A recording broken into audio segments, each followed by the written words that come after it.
Hello. I hope you're having a really good day. Gameweek 22 just started, but we need to start preparing for Gameweek 23 because it's just around the corner. Today we had 5 fixtures. Those were the fixtures, and we're going to talk about each one of them. I've already prepared documents in advance because I didn't have enough time to record the video, and I have a free time during watching the game, so I have a good insight on most of the games already. First of all, I wanted to discuss my team. Leno finally a clean sheet, so I was pretty happy with his performance. Estupinian, not so much. We'll talk about that in a minute. Saka scored for my team. The Gw23, once again, nothing in return. Sometimes it happens, several games in a row without a return, then several games in a row with a return. It is what it is with these holding GMs. I just have to suck it up for now and maybe wait for Chan here, as if he comes back, and when he comes back I may just get him and it will be much easier. But for now Douglas Lewis remains the squad, and up front Watkins scored once again. Turner conceded a stupid goal against Jesus. It almost counted as an own goal, so thank god I didn't pick him instead of Leno, and Archer didn't do much. So going into the games, we are starting with Forest Arsenal. Here's Jesus and Saka scored. Awoni returned and scored. Jesus was missing some easy chances, if I have to be honest, but he finally scored a lucky goal, and then he assisted the goal for Saka.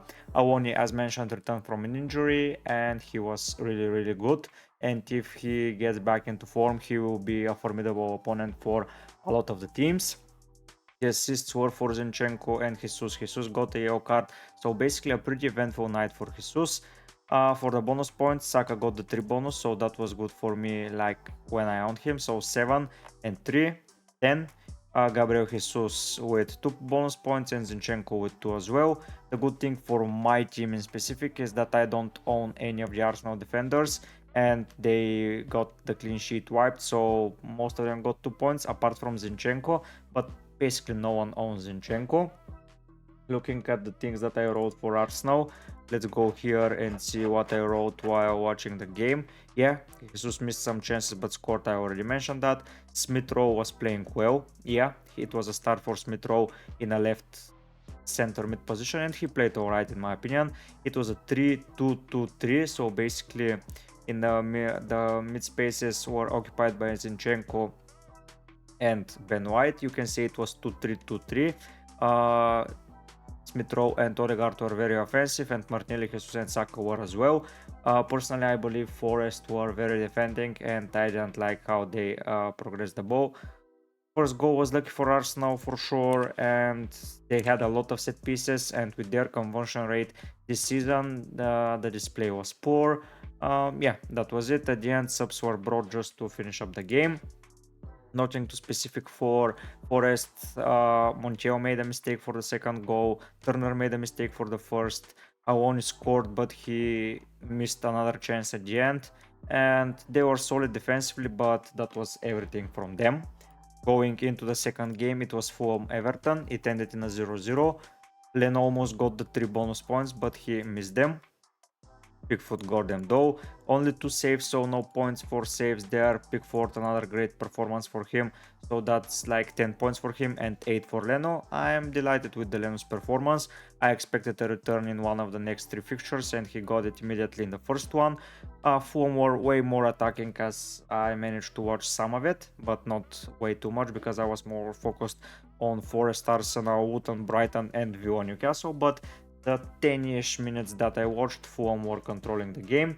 Going into the Fulham notes that I took after their game, it is they were the far better side. Andreas was very attacking, by the way, even though that he didn't score. 4-4-2 in attack with Pereira and Jimenez interchanging, and after that Muniz, Rowe and Diop with injuries, which is a big issue because their lineup is thinning way more than they prefer to do so. Like Tim Ream and Tosin Adebayo are the only 2 center backs that are available right now. Rodrigo Muniz for Raul Jimenez, so there isn't a lot to be rotated here. Harry Wilson is injured. Iwobi is still progressing in the African Cup of Nations. Bus is progressing, so they may have some issues. Tete wasn't a new sub, so that was a little bit surprising for me. Going for Everton here. No, none today, and they were poor in midfield. Yeah, that was a good thing to mention. Tried a 5-3 with Gardner and McNeil, but that didn't work. Danjuma with an injury, so that's an issue for them as well. And solid defensively while being the worst side in the game. So yeah, they got another clean sheet and they're progressing pretty well with the clean sheets. Next for me is the biggest surprise of the season. Sorry. Luton defeated Brighton 4-0. Adebayo scored 3 goals. I was speaking about Adebayo during the break between Gameweek 21 and 22, but I didn't expect that. So Adebayo is a okay shout out for the double up when they face Liverpool and United, I believe. I'm not sure, but yeah, he's going to be a great shout out. Ogbene scored as well. Sambi, Okonga, Morris, and Barkley with the assists. Here, from Brighton's perspective, they were pretty poor in defense. In the first 2 minutes, they conceded 2 goals that could have been avoided. Estupinian was poor in defense. He got substituted off in the 45th minute, so I expect him to be rested at some point or someone else. But yeah, he was just poor. Going into Luton's squad to see. So let's go for this down 3-5-2 with Morris and Adebayo. That was a good formation for them. Maybe the dark horse to stay up in the Prem this season, most probably. Doughty was quiet this evening, but another return for him. So the shout out that I made for him 2 weeks ago is looking way more appealing right now. Adebayo, as I already mentioned, 3 goals, so he's in contention for the double up in some weeks time, and then just to remain on the bench as an option instead of Cameron Archer. This is good. Brighton on the other side. Estupinian replaced at halftime. He was poor defensively. Yeah, like the second goal, just the ball flew above him and they conceded. By the way, Ross Barkley was pretty good for Luton. Milner and Joao Pedro are with injuries, so Joao Pedro just got into a scoring form and he is now injured. Milner with injury, that is poor for the lineup as Hinze is the only right back, and Wamchi, but Wamchi was way much more forward than I was expecting. Like, look where he is, the number 2 compared to number 28, who is Evan Ferguson. So Amchi was brought to wreak havoc. It didn't work out, and Brighton were just destroyed this week. Next up is the game between Palace and Sheffield, and what a game. I didn't manage to watch at all, but Eze and Tulise looks like they were the main guys in the game for Crystal Palace. 2 goals for Eze, 2 goals and 2 assists for Ulise, 1 goal for Ulise as well. Makati and Brenton Diaz on the other side for me are the best Sheffield United players at the minute. So if anyone is looking at some cheap players like Makati for the midfield's position, it's looking very likely that he's the best decision there. Brenton Diaz, it was a surprise substitute around the at halftime, so I'm pretty surprised how that worked out. A lot of yellow cards for Sheffield, and here for Sheffield there were 6 substituted because there is a concussion at the head, and that allows an extra sub, so they were used at its fullest. Ulise and Teze got the scoring here. Let's go and see what I wrote for them. A solid 4-2-3-1, yes. Ayew is back. Ulise and Teze were amazing, yes. Ulise and Eze got injured. That is the worst thing that could happen for Palace. And focus Palace for clean sheets and attack. Maybe focus him. We'll take a look in a minute at how Gameweek 23 is shaping up and what can we do there with focusing Palace. But yeah, that's a thing to remember. And going to Sheffield's notes that I have. Brenton Diaz was good, but subbed at halftime. Maybe an injury. I don't know. The goalkeeper, by the way, there is a fun fact. Wilder commented that they were looking to sell Fotheringham because Rabic was going to be their only goalkeeper going forward, and now he's injured, and now they don't have a goalkeeper. What's going on there? This team is looking way worse every day, so in big contention to go down. Makati, the best mid under 4.5, most probably together with Alex Scott.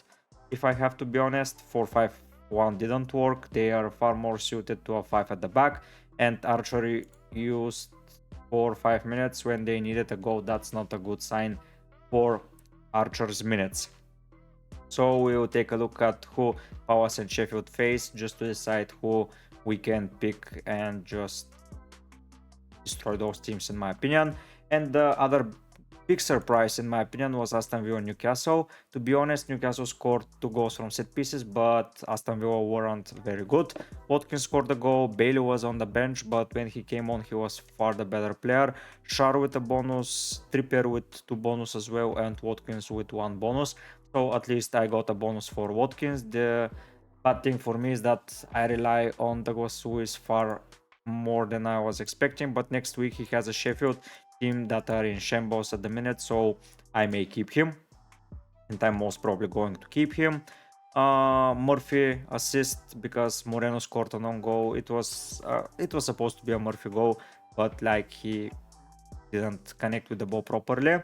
Gordon yellow card, so that was not good for him. Dubravka looked like he was going to be injured, but he remained fully at the game. What I wrote more for Aston Villa, let's see. Oh, so poor defensively on set pieces, attacking wing backs, as you can see.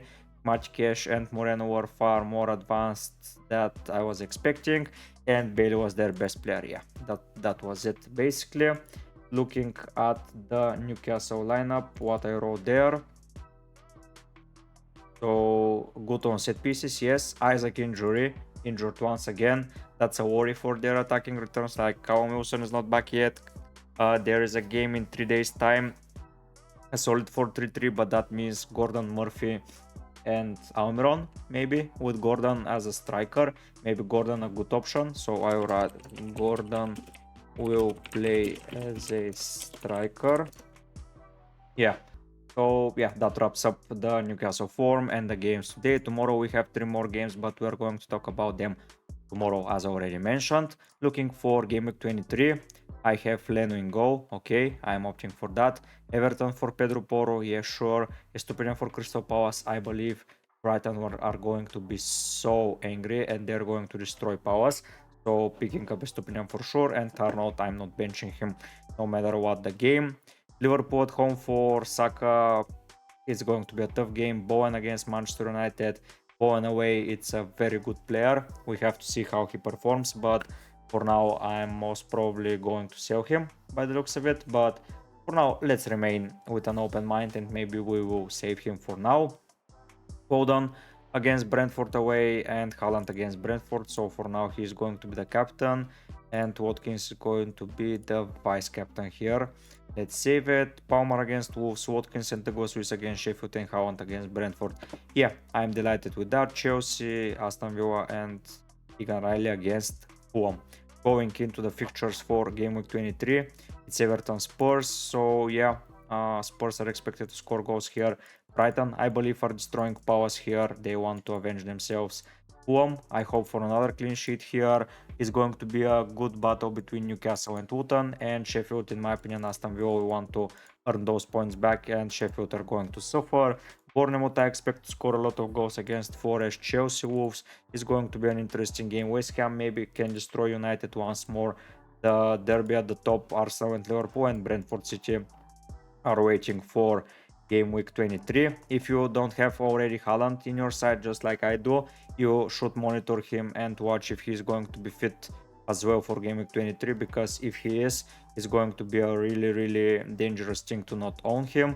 Take a look at Maddison if he plays tomorrow against Brentford, because that's an important part. We have to follow Liverpool and Chelsea how their game is going to manage, but for now I think that Arsenal side is looking alright. Newcastle are picking up some form. Luton were amazing. If I have to be honest, Ulize and Teze were good, but now are injured, and for how long? So we have a lot of questions to ask.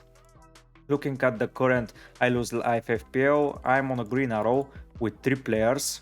That's a little bit iffy here, but I have most of my money left to play, like Haaland, Bowen, Foden, Alexander-Arnold, Porro. Those are pretty expensive players, and only Palmer is a little bit more cheap. The other expensive players, I expect him to return, especially if Haaland returns. There is only a 41.6% ownership around my rank, so I'm taking a closer look at him. Foden is my captain, so a lot of big return. If he scores 1 or 2 goals, I'm in a very, very good position. Bowen, I'm in a good position. Arnold, I'm in a good position. So yeah, basically anyone that I'm in a good position is going to be detrimental for my rank. Like the players that I owned 84.8 and 84.4 that is effective ownership. Effective ownership is how many people around you and around your rank own those players, so 84%. So they scored, that's why the green arrow isn't big enough. If the Swiss has scored, for example, if you can take a look, 1 point from him is 13,000 places for me. If there wasn't a yellow card for him, I would be with 13,000 places more. For example, Saka scored 10 points and I only got like 2,000 places per point, and the same for Watkins. On comparison, the biggest hurt against me is Saliba, who is 20,000 places against me, and Trippier with 30,000. But I have a lot of players that will and most probably will hurt me, like Alvarez, De Bruyne, Richarlison, Swanky, Areola, Jota, Darwin, Tony. Those are players that can hurt me a lot, and I'm going to be hiding against Sofa. But if Haaland and Foden return, and Trent and Palmer somehow, Trent may be scoring, Palmer may be scoring, we have to see. I will be on the far better side. But for now, a small green arrow to kick off the week, that is something that I'm always delighted to have. A small green arrow, it's always good to have. But yeah, the lineup for Gameweek 23 is looking right at the moment. Gameweek 20, tomorrow I have 2, 3, 4, 5 players to play, so it's going to be interesting. Sorry once again. If you want to follow my journey and to grind together with me, or to follow my advices and analysis, please subscribe to the channel, like the video, write a comment if you want to ask anything, if you want to say something, if you want to comment on the videos, and just be part of the community. But for now, guys, I'll be heading out. Bye.